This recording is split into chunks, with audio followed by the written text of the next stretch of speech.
I would say being involved in student life has definitely made me feel like I belong the most. I have a village and I need to remember that.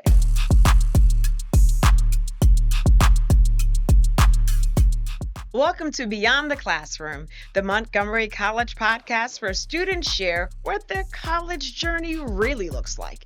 I'm your host, Angela Rowe.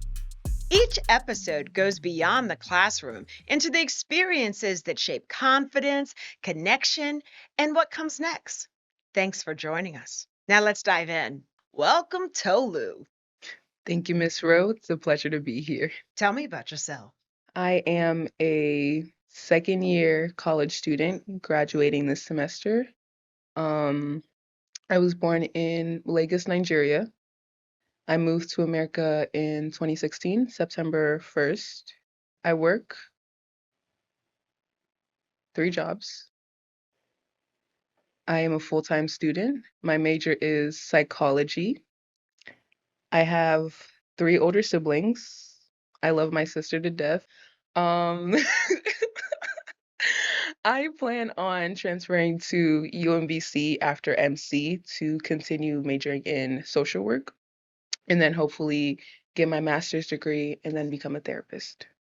Okay, so you've said a lot. So let me Yeah. go through some of that. So Okay. 10 years. 10 10 years in the years this United year. States, Yeah, right? actually. 10 years in the Yes. United States. Yes. Um, Tell me about that journey. What was it been like? At the start, coming to this country was hard because we came here and we lived with my mom's twin sister. It was hard because she, they didn't like us. They didn't like us, and we lived in their basement and they took rent from us. And granted, everybody needs to survive, but whenever they would come to Nigeria, like it was always like you can always stay in our house for as ever long as you want. Like your family, like we literally grew up in the womb together. Like that's how it's supposed to be. Like we're all supposed to be like siblings, but it's not really like that. And it got a lot worse when we moved here because like now we all had to like live under the same roof. And I don't know what it was. Maybe they told them some things about us, but they were just like really hostile. They have, I think, 5 kids, and we are 4 children in my household. And so they just wouldn't talk to us. Like my uncle, he would like put limits on like, okay, you can't shower for this long. Like you have to turn the water off. Like it's getting too hot. It's like it was just a lot. And then they finally kicked us out. And so when we left, we still had to go to the schools that we were before because we couldn't just like uproot us. And so we would ask them, like my aunt and uncle, like, okay, could you come pick us up from the bus stop, please? Because like once we figure out how to get there, when we get dropped off, we get dropped off in the same neighborhood that we used to live in. So it's just like we just need somewhere to stay until our parents can come pick us up. And there were times where like they just forgot us there. And it was times in like the winter and it's like it's cold. These Yeah. are children. You can't just leave them standing in the bus stop. So then in your home, you didn't even feel welcomed or as if you belonged. No, I did not. What about at Blake High School? Oh, Blake was hard also, but it wasn't that bad. There were a lot of judgmental people there. Yeah, That's life. that is life. There are a lot of judgmental people everywhere, but for kids to be that judgmental towards each other, it's like it begs the question of like, okay, like what are we really doing? Like, why are you judging me because I like this, and the third? Or why are you saying this about me because I chose to be a band kid or because I chose to be in theater? Like it doesn't, it's like you're judging me over like stupid things that if one thing in your life changed, you probably would be in the same place that I was. Okay, so high school, not the best experience. And I'm sure all of this factors into you making your decision of what to do next. When you graduated from high school, what did you want to do? Where did you want to be? To be completely honest, I'm gonna not answer that question. I'm gonna say I didn't want to be at MC. That's like I didn't know where I wanted to be, but I just knew I didn't want to be at MC. MC was like I really didn't see myself here. In my head, like I had this idea that MC was for people like you come here because you don't know what you're doing, or you come here because your grades weren't necessarily the best in high school, or you come here because you dropped out of high school and then you're picking it back up. I didn't see myself there. Mm. I was a 4.0 student. I was in clubs. I was in sports teams. So it's like, why would a student like me be coming to MC? So it didn't make sense. But then reality hit me with that money, and all the schools that I had applied to, I didn't have enough money to go to them. And they gave me scholarships, but it wasn't enough to cover the tuition. And my parents would end up having to like take out a loan or do something. And I just didn't want that for them at all. And so I had to rethink it. I had to say, okay, maybe MC is where I need to go. Mm. And I applied to the school, and I'm getting paid to come here, and I don't regret my decision. What do you mean I applied to the school and I'm getting paid to come here? I Take a couple steps back for Okay, me in this journey. okay. You applied to MC, Mhm. and what program were you involved in at MC? Were you a part of ACES? Yes. Yes. What's ACES? ACES stands for Achieving Collegiate Excellence in Success. That is the program in high school. In high school, we had coaches that would help us and guide us.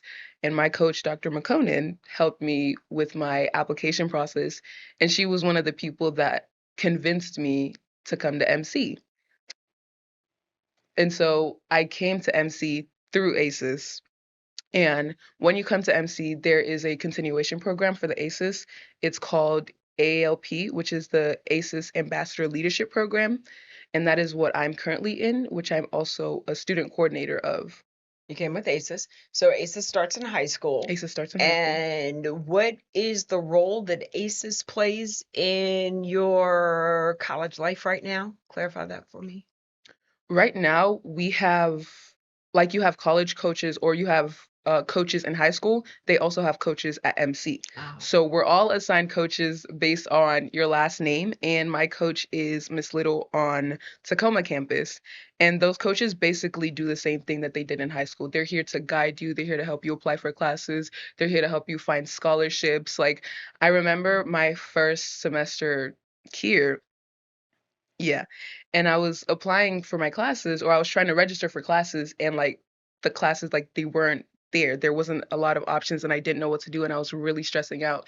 And I texted Miss Little. I was like, "Hey, like, I really don't know what to do. Like, I need to apply for classes. The deadline's coming up. Like, school's about to get rolling." And so she was like, "Okay, make an appointment. We'll get this figured out together." We made an appointment. She sat through, she walked me through it. We registered for classes, figured out, okay, I need to be in psychology class, looked at my degree evaluation, we got it done. And that's just, they're just basically here to hold your hand and help you through this process. And so you said that you're the student coordinator Yes, student for coordinator. ACES now. And so what's your favorite part of serving as a student coordinator? I think my favorite part, and this actually just got answered recently, is how much people look up to me. Mm. And I didn't really like, I'm not really aware of it, because I don't know, it's just something that I'm never aware of. But my coordinator, she was telling me, she was like, Tolu, like, they look to you. Like, you're the student coordinator, you're the front facing, you're who they look to. If they have questions, like, they look to you.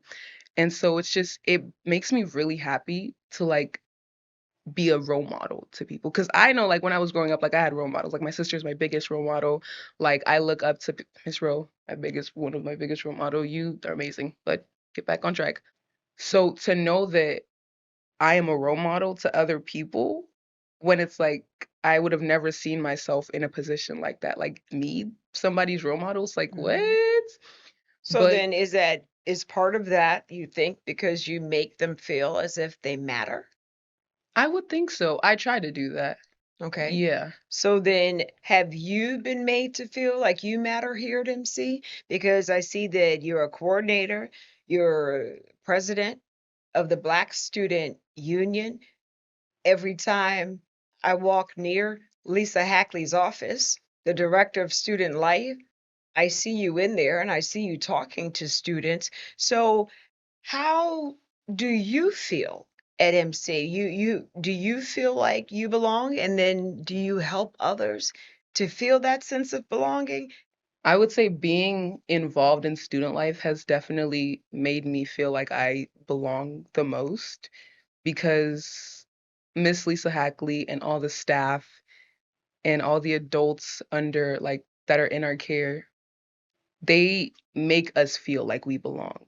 They You can tell that they care about the students, that they want us to succeed. Tell me something that they do or say to make you feel that way. They always make sure that you're going to class. She'll ask me if she sees you roaming campus and she sees that you haven't gone to class or she hasn't seen, did you go to class? Are you going to class? Or she'll check up on you like, oh, how's your studies going? Like, how was exams? How was like just make following up on academics? Like, because it's outside academics is not just what community college is about. It's about the students and the people that you interact with and mentors and being a mentee and things like that. And all of that just adds to that feeling of belonging. If you feel like you can help people out, like with student life, there's SAB, which is the Student Activities Board. They're in charge of planning activities on campus.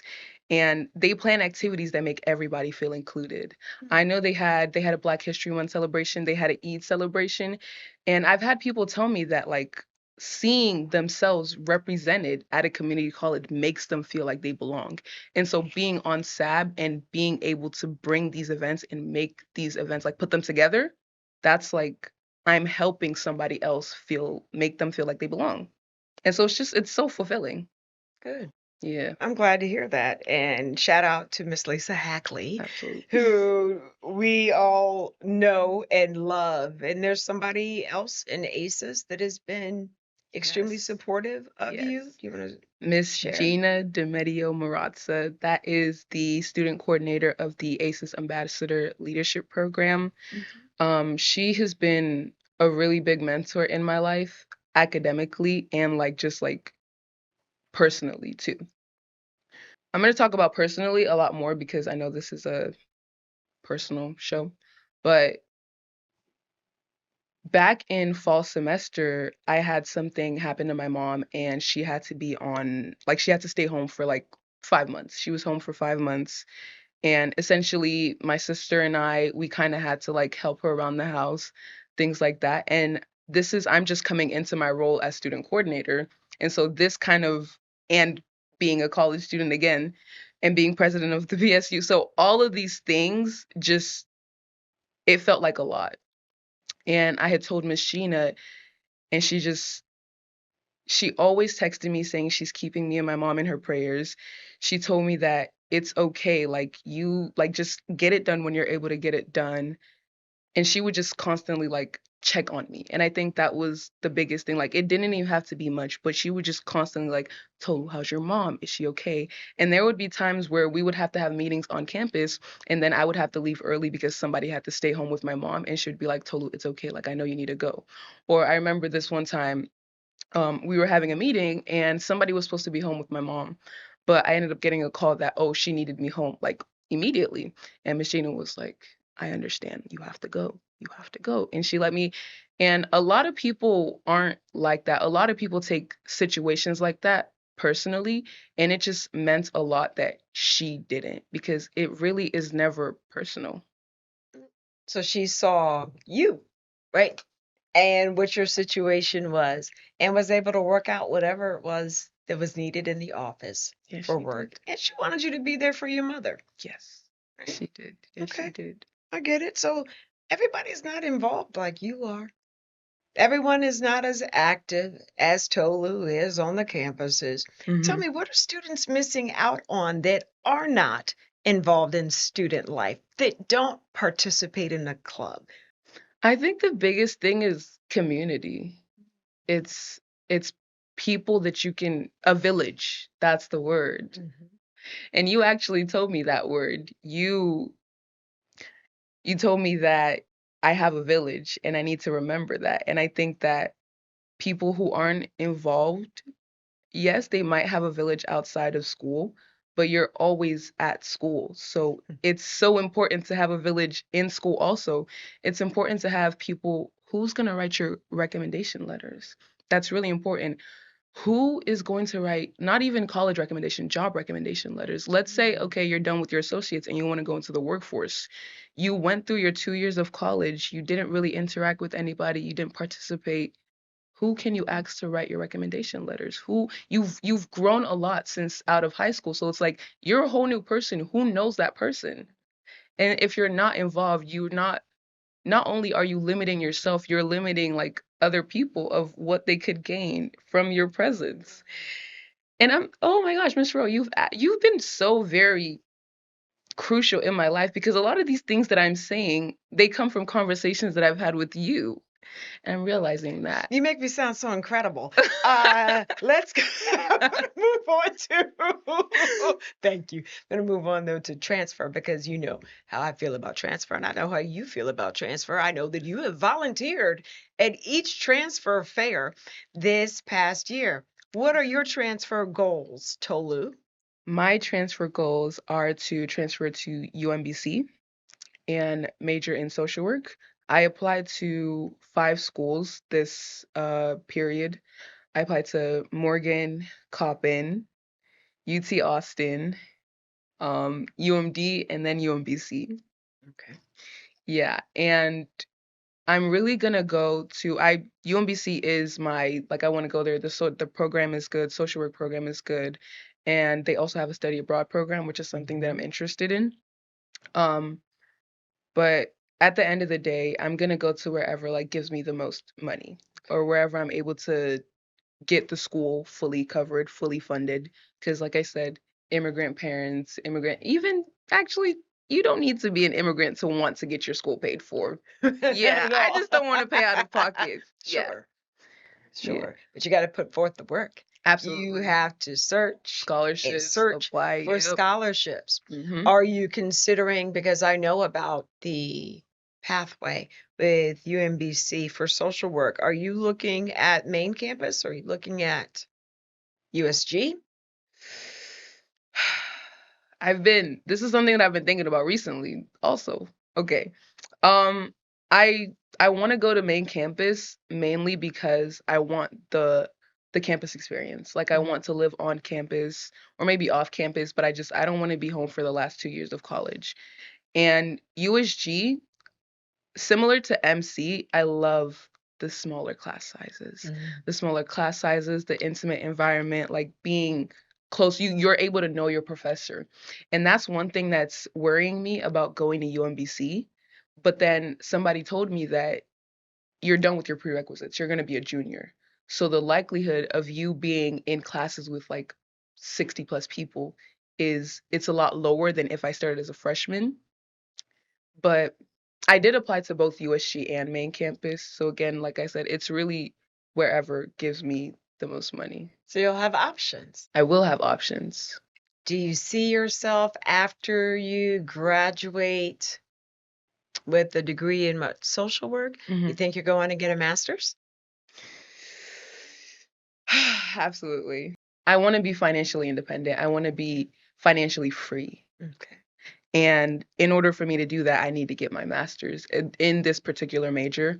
The path that I want to take requires me to get my master's. And then maybe if I'm feeling like being fancy, I'll go for something higher. Something higher than that. Something higher. Do you think that will bring you back or to Montgomery County? Do you think if that, because I don't know if you go to UMBC is what I'm saying, right? Hmm. You go to the main campus.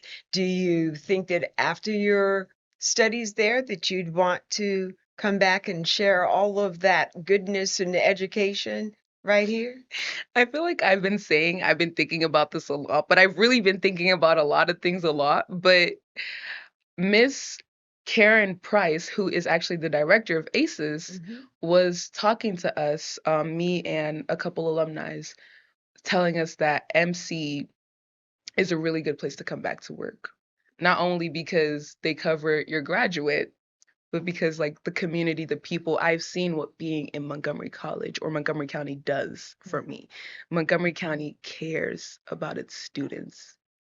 They care about their students, and it's really really amazing to see. And so to come back here to like give back, it would be good. It would be great. But again, like I said, I do want to be financially free and I want to travel a lot. So I do have to just factor those things in mind. Will you teach me how to be financially free? I'm kidding. So I should know that by now. Anyhow, I see you, Tolu, and I thank you for being here today. Thank you, Miss Rowe. Thanks for joining. If you liked our conversation, subscribe to Beyond the Classroom wherever you get your podcasts. And I have to tell you, this is just the beginning. There are so many more MC students I want you to meet, and I can't wait to share them with you. Don't forget to leave us a review or a comment. We'd love to hear from you. Until next time.